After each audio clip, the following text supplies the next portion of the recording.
কম করাবেন না, এদেরকে নাইট ডিউটি করাবেন না, কষ্ট দিয়েন না রমজানের এই রোজাদারদেরকে। কিন্তু আশ্চর্য ব্যাপার, প্রায় সময় শুনি, আমি যেহেতু বুটবাজারে খুতবা দেই, শ্রমিকরা আমাকে অনেক সময় বলে, হুজুর রমজান মাসে এমন হার্ড ডিউটি, তারাবির নামাজটা হুজুর পড়তে পারি না। আছে না নাই?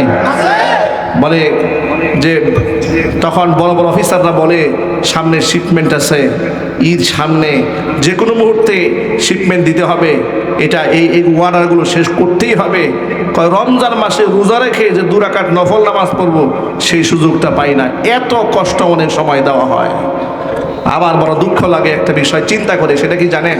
এটা শুধু ফ্যাক্টরির কথা না, এটা একেবারে যত প্রকারের আপনার শ্রমিকদের ফাংশন আছে, সকল ক্ষেত্রেই কিন্তু আমরা শ্রমিকদেরকে কষ্ট দিই। ঠিক না? ঠিক বলেন। আমরা কাজ দেওয়ার সময় অনেক কথা বলে কাজ দিই, কিন্তু যোগ্য পারিশ্রমিক আমরা দেই না। আল্লাহ পাক কিন্তু আছেন এই শ্রমিকের কাছে, এমন যেন না হয় যে কাল হাসরের মাঠে শ্রমিক বাদী হবে, আমি বিবাদী হয়ে রবের সামনে কাঠগড়ায় দাঁড়ায় যাব, এটা যেন না হয়। ঠিক কিনা বলেন? উভয়ের হকের ব্যাপারে আমরা যত্নবান থাকবো, বলেন ইনশাআল্লাহ। লোকটা বলছে, রব্বুল আলামিন, এই লোকটা যখন এলো আমার বাড়িতে, আমি বললাম সব তোমার নিয়ে যাও। লোকটা তো অবাক হয়ে গেল, আমাকে বলছে, তাস্তাহজিউ বি, তুমি কি আমার সাথে ঠাট্টা করে নাকি মিয়া?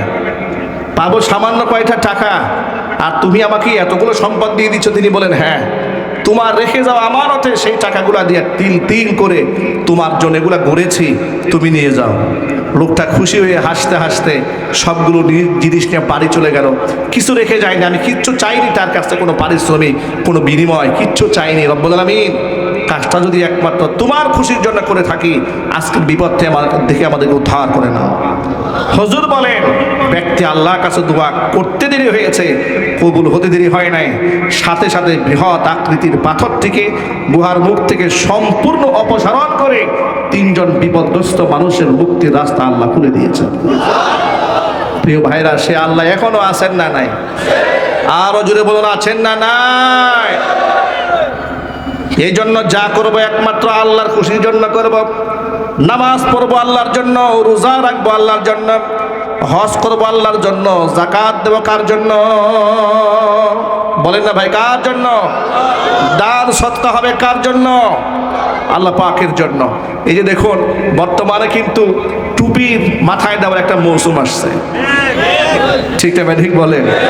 টুপি মাথায় দেওয়ার মৌসুম।